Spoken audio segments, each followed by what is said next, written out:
네, 오늘의 말씀은 말씀의 능력이라는 제목으로 이사야서 55장 12절에서 13절까지 말씀입니다.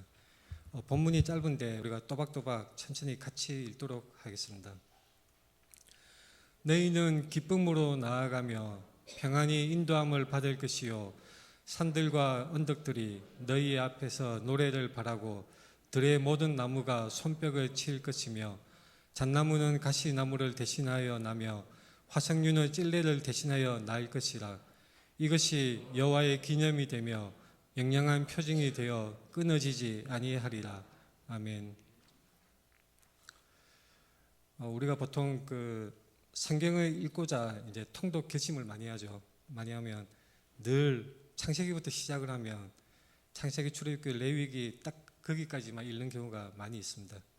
그래서 다시 결심을 굳히고 다시 시작하면 또 창세기부터 읽게 되는 것이죠. 그래서 창세기를 사람들이 굉장히 많이 자주 읽습니다. 많이 읽지만 또한 그 내용이 굉장히 어렵습니다. 모 신학자가 얘기하기를 성경 중에서 가장 이해하기 어렵고 난해한 성경 중에 하나가 창세기라는 그런 말을 한 적이 있습니다.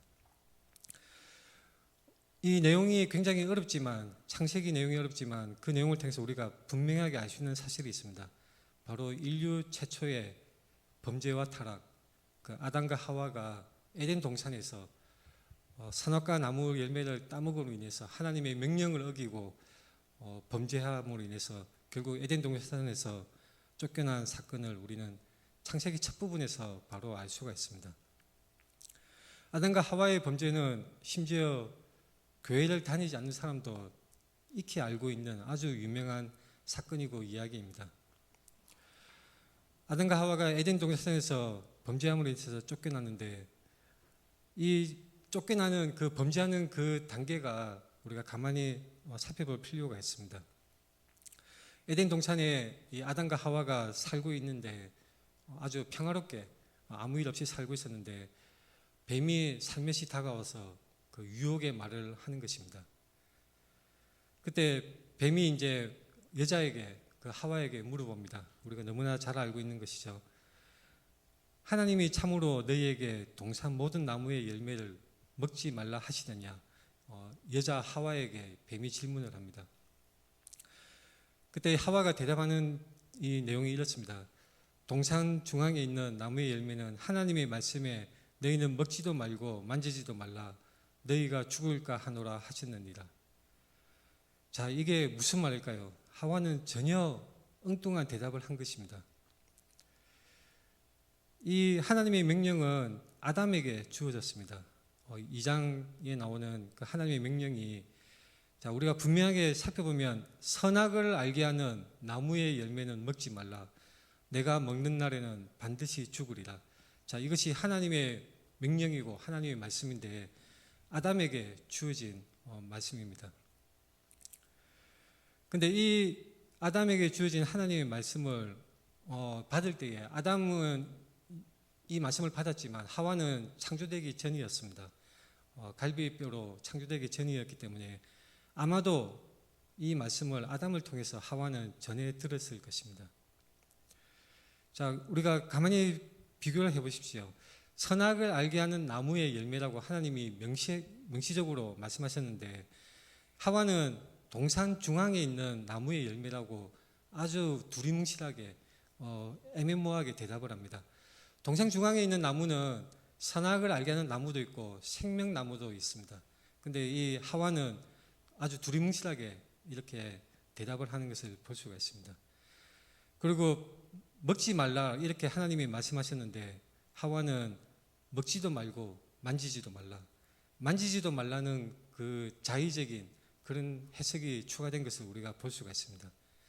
그리고 하나님은 반드시 죽으리라 이렇게 말씀하셨는데 하와는 너희가 죽을까 하노라. 마치 죽을 수도 있고 살 수도 있다는 그런 여지를 남긴 것을 우리는 볼 수가 있습니다. 이 하나님의 명령을 하와가 이렇게 잘못 알게 된 것은 하와의 전적인 잘못이겠지만 동시에 우리는 생각해 볼 것이 있습니다. 이 말씀을 아담을 통해서 전해 들었을 텐데 아담은 어떻게 하나님의 말씀을 전했을까? 아담이 혹시 하와에게 바르고 정확하게 하나님의 말씀을 전하지 않고 애매모호하게 엉뚱하게 전하지 않았을까, 그런 생각을 해볼 수가 있습니다. 여러분이 아담이었다면 여러분의 사랑하는 아내 하와에게 하나님의 명령을 어떻게 전해 주었을까요? 하와의 손을 딱 잡고 이끌어서 동상 중앙에 가서, 자, 여기 나무 두 그루가 있는데 하나는 생명나무, 하나는 선악을 알게 하는 나무야. 선악을 알게 하는 나무는 절대 먹으면 안 돼. 먹으면 반드시 죽어. 이것이 하나님의 명령이야. 이렇게 구체적으로 알기 쉽게 설명을 했을까요? 아니면 귀찮아하면서, 그 동산에 말이야, 나무가 있는데 만지지도 말고 먹지도 마, 알겠지? 밥이나 차러 와, 이런 식으로 말했을까요? 하나님의 말씀을 전달하고 해석하고 적용점을 이해시키고 알게 한다는 점에서 본다면 아담은 한 사람의 설교자입니다. 에덴 교회의 설교자라고 할 수 있습니다. 에덴 동산에 있는 하나님을 섬기는 에덴 교회의 설교자라고 할 수가 있고, 하와는 그 교회의 성도라고 할 수가 있는 것입니다. 물론 한 사람뿐인 교회였겠지만요. 설교자 아담이 만약에 현대에 와서 설교를 한다면 어떤 식으로 했을까요?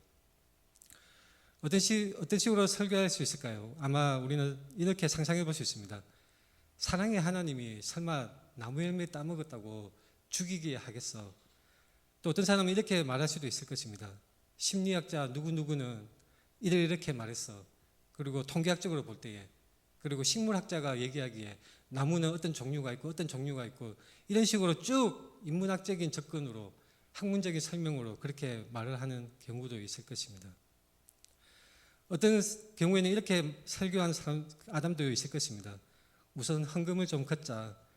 사과, 포도 이런 열매를 따서 우선 나한테 좀 갖다 바쳐. 나무 꺾어서 성전을 더 크게 짓자. 나를 섬기면, 목회자를 섬기면 복을 받고 건강하게 잘 살 수 있을 거야. 또 어떤 방식으로 설교할 수 있을까요? 자기가 본 영화 얘기, 가족 얘기로 설교 시간을 때웠을 그런 경우도 우리가 상상해 볼 수 있습니다. 하와가 하나님의 명령을 바르게 알지 못하고, 하와가 하나님의 명령을 정확하게 알지 못하고 범죄하고 타락했던 것은 아마도 아담에게도 일정 부분 책임이 있다고 봅니다. 근데 그것이 아담만의 책임이었을까요?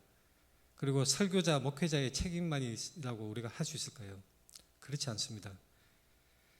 하나님의 말씀은 알지 못하고 듣지 못한 모든 사람에게 전달되어야 합니다.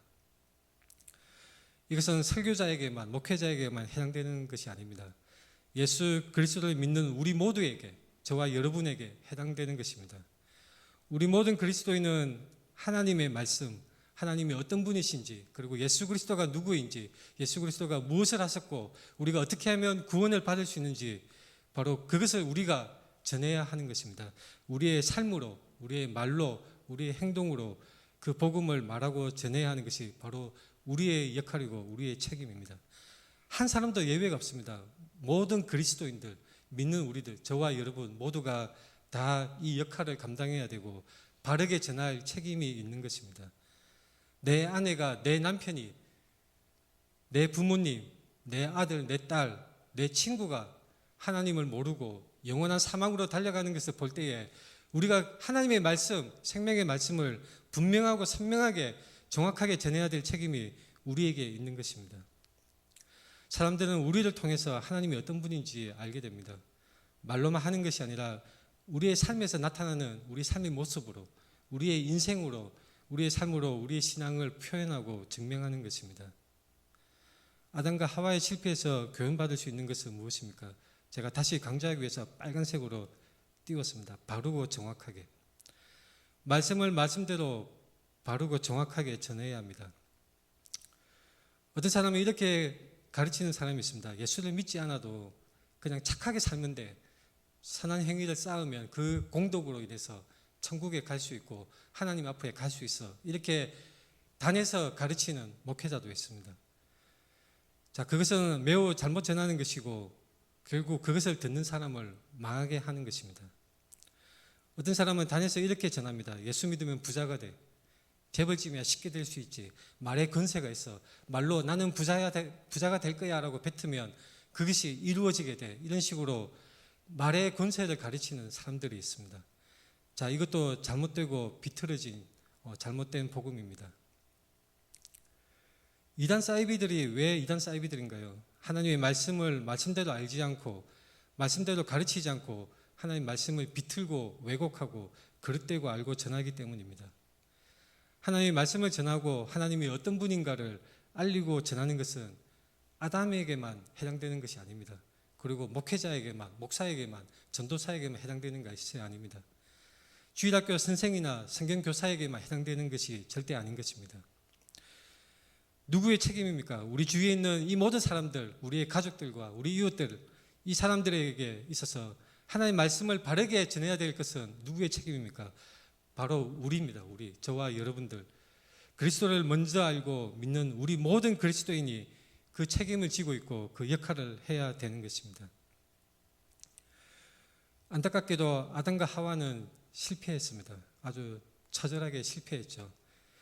이 교훈을 얻은 우리가 하나님 말씀, 예수 그리스도, 생명의 예수 그리스도를 전하는 데 있어서 실패하지 않기 위해서는 우리가 어떻게 해야 할까요? 고린도후서 말씀에는 이런 말씀이 있습니다. 순수하고 순결하며 온전함으로 우리는 하나님 말씀을 전해야 합니다.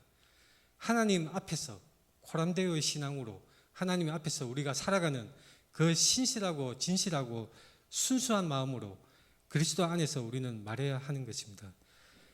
이것은 특정 누구에게만 해당되는 것이 아니라 계속 강조하다시피 저와 여러분 우리 모두의 책임입니다. 우리 모든 그리스도인이 다 순전함으로 순수하고 온전함으로 하나님께 받은 것 같이 하나님 앞에서 그리스도 안에서 말해야 하는 것입니다.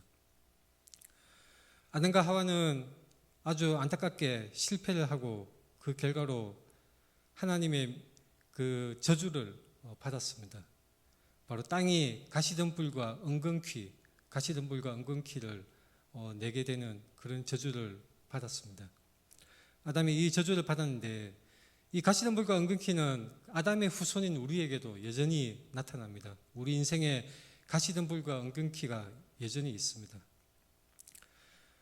이것이 마치 우리가 무슨 농사를 지을 때만 가시덤불이 자라고 은근키가 자라는 우리가 농사를 지을 때만 해당되는 그런 저주의 말씀이 아니라 우리 인생 전체에서 바로 우리 인생을 살아가는 행로에서 가시덤불과 은근키가 자라나는 것입니다. 바로 우리가 의도하지 않았고 우리가 원하는 농작물, 원하는 곡물이 그것보다 더 빨리 자라는 그것을 방해하는 가시덤불과 은근키가 우리를 힘들게 하고 우리가 땀을 흘리게 하는 것입니다. 한마디로 망한 것입니다. 죄의 삭선 사망인데 죄로 말미암아 모든 인류는 망한 것입니다. 오직 죽음만이 기다리고 있는 형편입니다. 자, 그러나 하나님은 우리가 잘 알다시피 반전을 준비하셨습니다. 극적인 반전이고 복선을 깔아두셨습니다. 바로 짐승의 가죽으로 가죽옷을 지어서 아담과 하와에게 입히신 것입니다. 이 가죽옷이라는 것은 예전에 제가 설교에서 말씀드린 것처럼 바로 예수 그리스도 십자가 희생을 의미하는 그 십자가를 상징하는 그런 예표로 주신 것입니다. 반전의 그 복선을 미리 깔아두시고 원시적인 복음의 말씀으로 아담과 하와에게 그 생명의 말씀을 주신 것입니다. 십자가 복음의 희망을 인류에게 보여주셨던 것입니다. 하늘에서 비와 눈이 내리면 가시덤불과 은근키가 더 빨리 자랍니다. 우리가 이 벼나 또는 꽃나무를 심어보면 잘 알 수 있습니다. 잡초가 훨씬 더 빨리 자라고 비료를 주고 물을 주면 우리가 원하지 않는 이런 잡초들이 더 빨리 자라서 그것을 곡물이나 꽃나무들을 덮어버리게 됩니다. 이것이 자연적인 상태가 되는 것이죠. 우리가 뭔가를 노력하고 뭔가 씨를 뿌리고 애를 쓸 때에 오히려 그것이 방해하는 환경들이 더 쉽게 나타나는 것을 볼 수가 있습니다. 하지만 이사야서 55장 10절 11절 말씀을 보면 오늘 본문 말씀의 앞부분인데 그 본문 말씀의 앞부분 전에 이 나타내는 말씀을 보면 비와 눈이 하늘로부터 내려서 헛되이 돌아가지 않을 거라고 하나님은 말씀하십니다. 하나님 입에서 나오는 말씀은 비와 눈이 하늘에서부터 내려서 땅에서 소출이 나게 하시고 싹이 나게 그렇게 작용을 하는 것처럼 하나님의 말씀은 사라지지 않고 결국은 하나님의 기뻐하시는 뜻을 이루고 하나님의 보낸 일에 형통하게 하나님의 일을 이루신다고 하나님은 말씀을 하신 것입니다. 자, 이 말씀은 누구에게 주어지는 말씀일까요? 오늘 본문에 너희라고 나오는데 너희는 누구에게 말씀하는 것일까요? 51장 7절의 말씀에 보면 바로 마음에 율법이 있는 백성들, 의를 아는 자들, 그들이 바로 너희라고 이사야 선지서에서는 너희라고 지칭을 하고 있는 것을 알 수가 있습니다. 의를 아는 자들, 마음에 하나님의 율법이 있는 백성들, 하나님의 율법이 마음에 있는 백성들, 마음판에 새겨진 사람들, 하나님의 말씀에 우리 마음 중심에 새겨지고 기록되어진 사람들, 바로 하나님의 자녀들이고 하나님의 백성이며 궁극적으로는 교회를 말하는 것입니다. 이 하나님의 의를 아는 자들이라고 했을 때 의가 무엇을 말하는 것입니까? 궁극적으로는 바로 하나님의 공의를 말씀하시는 건데 궁극적으로는 예수 그리스도를 말하는 것입니다. 죄를 결코 용납하시지 않는 하나님께서 예수 그리스도 자신의 사랑하는 독생자 예수 그리스도를 희생 제물로 그 죄의 값을 치르게 하심으로 해서 우리가 그것을 통해서 구원을 받게 하신 것입니다. 죄의 삭은 사망이라고 하나님이 말씀하셨는데 그 삭을 예수 그리스도가 우리 대신 치루어 주시는 것입니다. 그래서 예수 그리스도가 바로 하나님의 공의, 하나님의 의가 되는 것입니다. 또한 예수 그리스도는 하나님의 사랑입니다. 우리를 너무나 사랑하시고 사랑하셔서 예수 그리스도를 깎임없이 죽기까지 내어주셔서 우리를 살리신 하나님의 사랑입니다. 이 예수 그리스도를 믿는 사람들의 모임이 교회이고 바로 저와 여러분들이 교회의 지체들이고 여기 희망찬 교회로 우리가 지금 모여서 예배 드리고 있습니다. 사도 바울은 고린도 교회에 편지하기를 너희는 그리스도의 편지라고 했습니다. 이것은 사도 바울이 고린도 교회에 보내는 편지에서 너희는 그리스도의 편지라고 했는데 그리스도의 편지가 꼭 고린도 교회에만 해당되는 말씀일까요? 그렇지 않습니다. 모든 그리스도인은 그리스도의 편지입니다. 바로 그리스도를 알리는 편지입니다. 그리스도가 어떤 분이신지 구원의 길이 무엇인지 바로 우리 모두가 그리스도의 편지인 것입니다. 자, 이 편지는 결코 물에 젖어서 잉크가 번지거나 사라지는 것이 아니라 단단히 돌판에 새겨진 것보다 더 확실하게 우리 마음판에 새겨져 있습니다. 오직 살아계신 하나님의 영, 성령으로 쓰여진 것이고 우리 마음판에 단단히 새겨진 것입니다. 저와 여러분들이 그리스도의 편지로서 그리스도를 모르는 많은 사람들에게 이 그리스도의 복음을 전해야 하는 것입니다. 우리 희망찬 교회가 이 복음을 알리는 편지로서 사용되기를 바랍니다. 사도 바울과 그의 동역자들은 고린도 교회에 보낸 이 편지에서 고린도 교회가 또한 자신들의 추천사라고 말했습니다. 사도 바울은 교회를 사랑하는 마음이 얼마나 간절했던지 이 고린도 교회에 대한 절절한 그 내용들이 편지에 잘 나타나 있습니다. 고린도 전후서에 아주 잘 나타내는데 너희는 우리의 편지라고 말했습니다. 추천서이고 편지라고 말을 하는 것입니다. 이 고린도 교회를 통해 사도 바울과 그 동역자들의 그 수고를 알 수가 있고 얼마나 그 사도 바울과 동역자들이 교회를 사랑했는지 알 수가 있습니다. 이 하나님의 말씀이 이사야서 이 말씀에서 바로 너희는 우리가 쭉 살펴본 것처럼 교회에 주시는 하나님의 말씀입니다. 교회는 어떻게 됩니까? 기쁨으로 나아가며 평안히 인도함을 받을 것으로 하나님은 말씀합니다. 교회에 기쁨이 있습니다. 교회에 찬양이 있습니다. 하나님께서 주시는 참된 평안이 있습니다. 기쁨으로 나아가며 교회 내부에 그 기쁨이 있고 평안히 인도함을 받습니다. 하나님과의 관계에서도 평안함이 있고 교회가 하나님이 사역을 할 때에 하나님께서 인도하여 주시는 것입니다. 또한 이렇게 말씀합니다. 산들과 언덕들이 너희 앞에서 노래를 바라고 들의 모든 나무가 손뼉을 칠 것이며.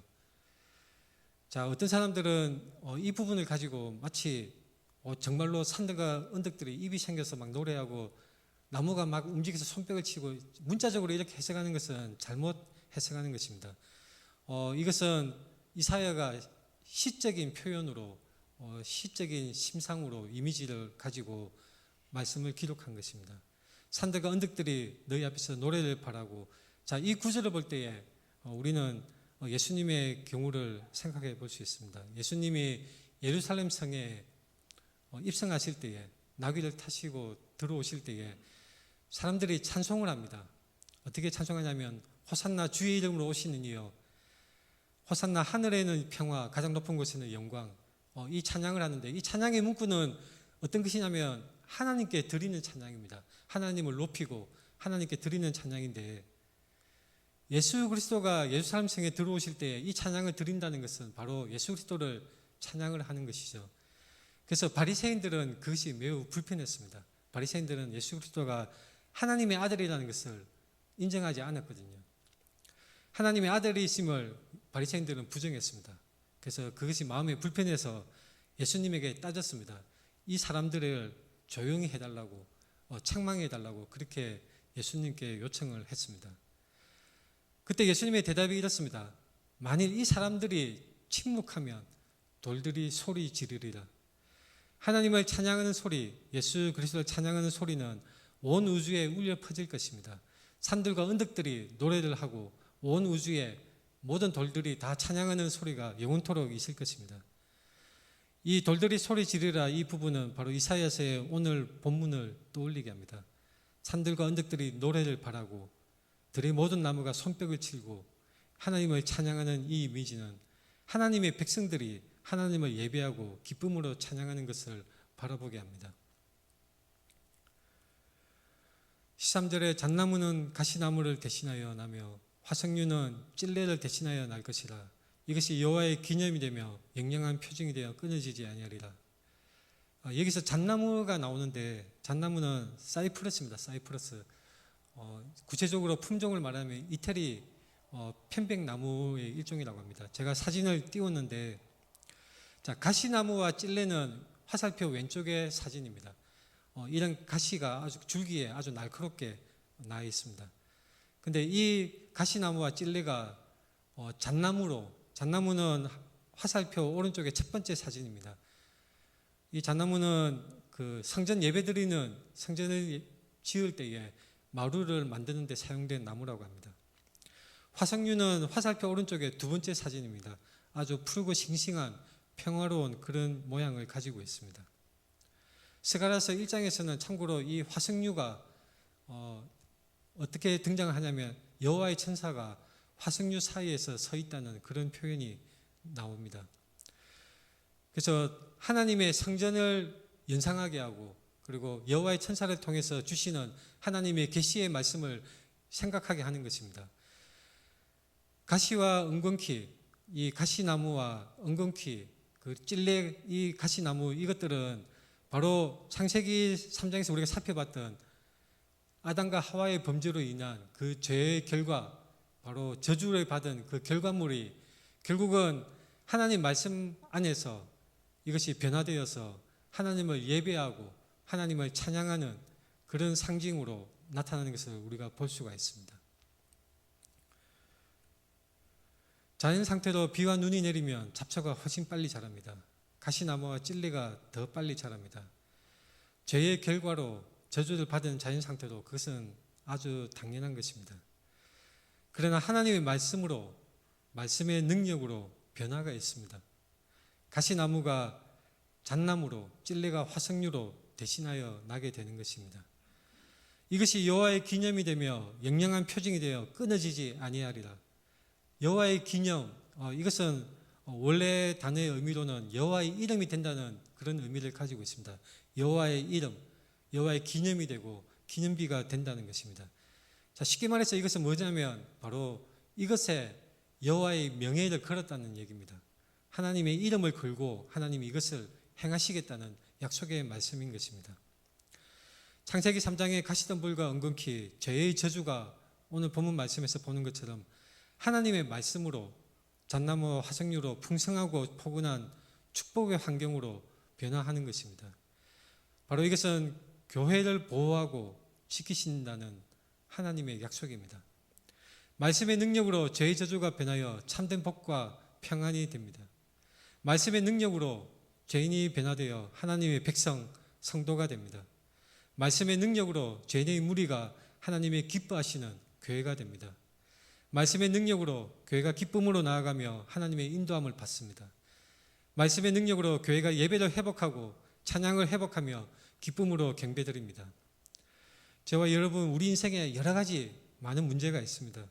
씨를 뿌리고 힘들게 일해도 노동하고 하는데, 애를 쓰는데 잡초가 더 빨리 자라는 것 같습니다. 우리는 하나님께 돌아가야 합니다. 여러분들이 나중에 집에 돌아가시면 이사야서 55장 첫 부분을 가만히 읽어보십시오. 55장 첫 부분에서도 이렇게 말씀합니다. 오호라, 너희 모든 목마른 자들아, 물로 나오라. 돈 없는 자도 오라. 너희는 와서 사 먹되 돈 없이 값없이 와서 포도주와 젖을 사라. 하나님께 돌아오라는 그 절절한 말씀이 55장 첫 부분에 나와 있습니다. 우리 희망찬 교회가 여러 가지 걱정되고 많은 문제가 있을지라도 가시덤불과 은근키가 잔뜩 우리 앞을 가로막고 있는 것처럼 보여질지라도, 그러나 우리가 말씀 앞에 바로 설 때에, 우리가 말씀 앞에 설 때에 우리 희망찬 교회가 참된 복음의 말씀, 예수 그리스도 복음의 말씀을 붙들고 그 말씀이 증거되고 선포되는 한 희망찬 교회는 결코 망하지 않을 것입니다. 말씀의 능력으로 교회 예배가 회복될 것입니다. 찬양이 회복되며 기도가 뜨거워질 것입니다. 우리 모두가 참된 예배자로 서게 될 것입니다. 가시덤불과 은근키, 가시나무와 찔레가 어느새 푸르고 푸른 잣나무와 화석류로 변하게 될 것입니다. 그리스도 안에 머물며 순수하고 온전하게 말씀을 붙들고 살아가는 우리 모두가 되기를 바라며 축복합니다. 기도드리겠습니다.